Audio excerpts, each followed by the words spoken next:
On Red FM. 20 to 12, John O'Donovan's on line 3. Hi, John. Hi, Nick. Good to talk to you again. Good to talk to you again. Ring fence the money, you say, for the event centre. Put it to some good use. Yeah, you read out that very good. We're just expanding it there. Look, there's a lot of controversy about the renaming of Páirc Uí Chaoimh. So my idea would be to retain the name, right? Because I think it should be retained, and maybe with respect to the man and all he did. And I think every GM man out there would nearly agree with me. But the thing is, there is money ring fence for the non-existent conference concert centre, which will never be built on the South Main Street at this stage, and the dogs in the street and all that. But that money, we are told, Mick, it is ring fenced. So take the ring fence money, right? Give it to Páirc Uí Chaoimh the GA, pay off the debt, because that it's the same amount of money and a few million with it. Pay off that. Put a sliding roof. The government give them an extra few million. There's millions going all over the place. That's the 600 million was spent last year alone, just bringing people in. There's Apple money there that's after being put on the shelf.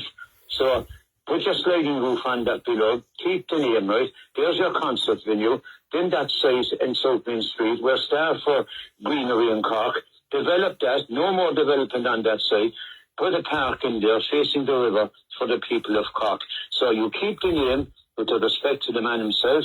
You have your permanent concert centre below with a sliding roof, right? And you have your park in the city centre. It seems to make sense. How much money is ring fence for the conference centre? I think there's over 35 million, I think. Maybe even 40, 30 and 40. So the money is there. So we are told this ring fence obviously hasn't been touched, cannot be touched. So that money is there. So that could be given with the stroke of a pen. Pay off the debt in Páirc Uí Chaoimh. Keep your name right. Give them the extra money because the foundation is there. It will take sliding roof, right? I mean, the architects will work that out and the engineers. Maybe it's not suitable. Maybe it was designed in a way that's not suitable. I don't know. No, I'd say it would be more than later. And look, I mean, it's the modern construction now and the type of engineering that's there.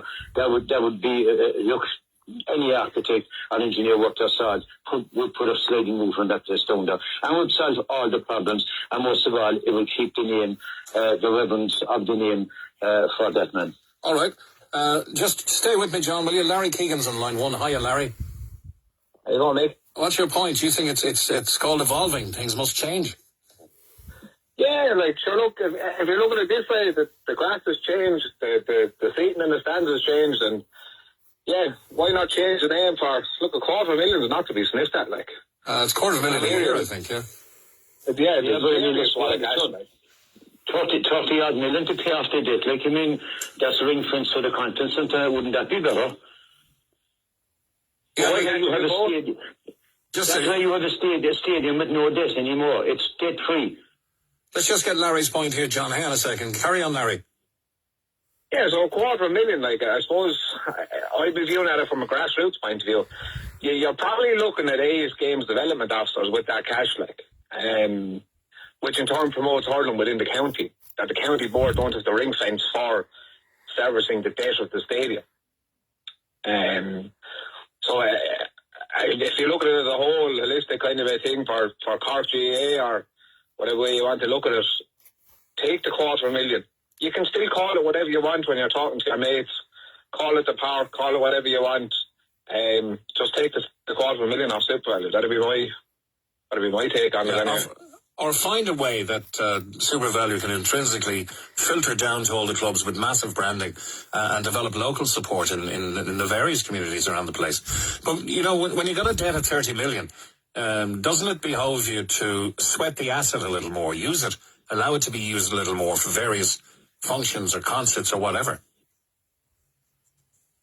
And yeah, like that, like, when I'm talking to someone below the club, I'm not going to say we're going into Supervalu Park or Park Supervalu or whatever. You know what I mean? We can still call it whatever we call it face to face. Like, it's not going to lessen the stadium by putting the name on it. Like, and I just think turning down $250,000 a year in this day and age for what? Like, yeah. Well, I suppose if you want good facilities, someone at some stage has to pay for it. Yeah. So unless everybody that's disgruntled by it decide to set up a GoFundMe and commit to paying X amount of money per year, I'd say roll with Supervalu and call it whatever you want to your mates, and who really cares what. I believe, and I'm open to correction here, but I believe that Aviva paid 44 million for a 10-year deal on Lansdowne Road. That was 2009. But it's still called that. It's good value, pardon the pun, for the Cork County Board. Is it good value to be paid only 250k a year? I don't know. For the I suppose for the amount of time that it's full and used, it probably is. And Aviva is probably full more often, used for more high profile games, I suppose, more high profile attendances. Like how often is Páirc Uí Chaoimh full? That's the whole thing. How often is it empty and dark? Larry, thanks a million for your contribution. I've got to move on. Donald, how are you, sir? Hello. Hello, Donald. Hiya. What point do you want to make? Well, my point is, if they're stuck for money, they're trying their damnedest to what would I say, keep this show on the road, but they're still refusing to take cash at the turnstiles, which has alienated a huge amount of older people. No cash at the turnstiles. I didn't know that. Yeah. Oh, yeah. It's all online stuff now, you know. It's all online, okay. I mean, if they're stuck for money, wouldn't you think they'd go back to taking cash? And I know it's not going to solve their problems, obviously. But I mean, does it make any sense when you're stuck for cash to be refusing cash at turnstiles, you know, and alienating all these older people? Okay, many of the older people, I would imagine, have worked, most of their lives in and for clubs. Probably volunteering in clubs, and the whole lot. So it doesn't make any sense to me, and it's a horrible thing to do, I think. And do people still turn up with cash and get refused? Yeah. Okay. They do, yeah. It's happened to myself last year. And what did you do? Well, eventually, when you argue with them, they'll let you in, but you feel like a bum. You're standing there with your money in your hand, being told you can't go in. Legal tender. Yeah. I think there's going to be some changes in that respect, in that all businesses are going to have a cash option. Well, I don't know. They don't seem to be doing anything about it, or it's taking a long time to do it. It's there 2 or 3 years now. Yeah. You still there, John? I am. I think Michael McGrath, did he not address that there, going back sometime there before Christmas and the autumn there, that he was in favour of both, obviously card and cash, but he wasn't ruling cash out completely. I think so. I think each business is going to have at least one till or one point of sale where cash will be accepted. That's not happening. I agree with that call, there, because I would be against the cashless society, and turning people away is wrong. But whether they take cash or not won't solve their problems. And the immediate problem is to get on the stadium. And I still think the money that's ring-fenced for the event centre, pay off the bloody thing once and for all. And open it up to everything. Not only GA, have concerts there, have American football there. Use it. For God's sake, it's just down there, lying right in half the year. Use it. Yeah, sweat the asset is what I'm suggesting. Yeah, of course. Like an airplane, like a Ryanair plane doesn't make any money on the ground. That's why they turn them around so quickly. Yeah, that's exactly. And they'll leave a major asset down below there. Like, we're crying out. Look what's happening in the city at the moment. Business is closing down nearly 1 or 2 a week. I mean, for God's sake, is anyone going to shout stop? We need this down there. We need the concert centre. And we'll bring thousands upon thousands of people in, not only 3 or 4 times a year, but maybe once or 2 or 3 times a month. Can I ask both of you before we end, John and Donald? Here's a quick statement or a quick fact. The Journal.ie has a poll running at the moment, right? Over 10,000 people have voted. 70% of people voted to keep the original name of Páirc Uí Chaoimh, and 24.7 have voted so far to have the name changed, to pay the bills, as it were.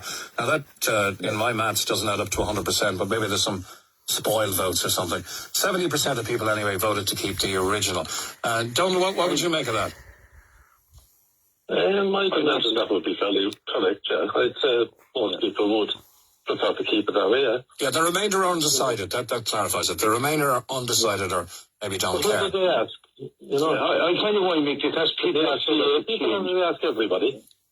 People are fed up with change. Everything seems to be one. You must change everything. No, well, I'm sorry. You don't have to change everything. So like Mary Lou McDonald said, for United Ireland, he fought with the tricolour. Well, I'm sorry. That's what people died for, our tricolour. We never get rid of the tricolour.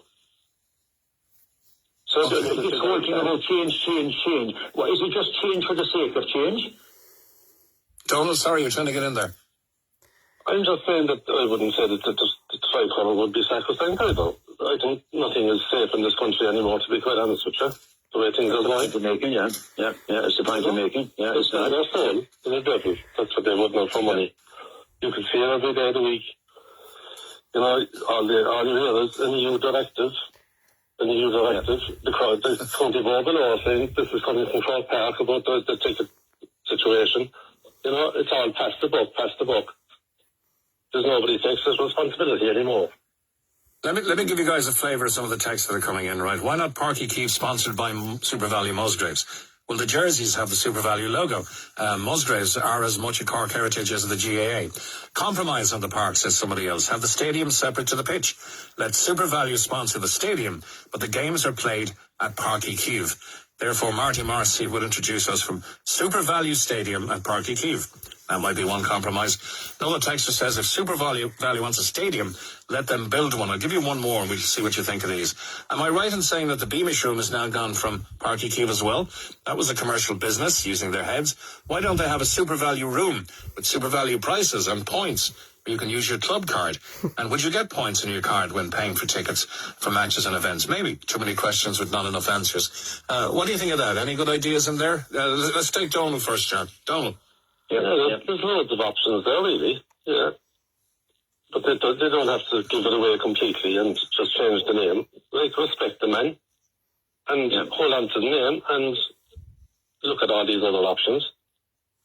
Mm-hmm. That would be my view. All right. You know. Donald, thanks for your call this morning. Okay. Let's wrap it up with you, John. What do you think of some of those options? Yeah, well, look, I think that, like, the 70% on the poll that you just read out, I think that people don't want a double barrel name. Like, I mean, it wouldn't roll off the tongue like Supervalu Páirc Uí Chaoimh. Like, look, it's Páirc Uí Chaoimh, and it'll always be referred to as the park anyway. But the thing is, I don't think the double barrel name will work. I don't think people want it. If Supervalu want to make a donation, like, I mean, they're making enough money. For Christ's sake, all the people are caught. They'll make the donation, don't make a song and dance about it. But what about the hallowed ground, the grass? What about Supervalu Stadium? And then the game is played at Páirc Uí Chaoimh. I'm not sure, is that too outlandish? What do you think? No, I think it's Páirc Uí Chaoimh, and that's it. I mean, there's no point in messing around with it. I think the people of Cork at this stage, I think they're well on board that they want to keep the name with respect to look, as I said again, that man lived at this time, like, I mean, not only for the GA, but he also fought for this country as well. And we have to respect that, like. All right, John. Thanks a million. Thank you very much, John. John O'Donovan, good morning. Frank Murphy, good morning.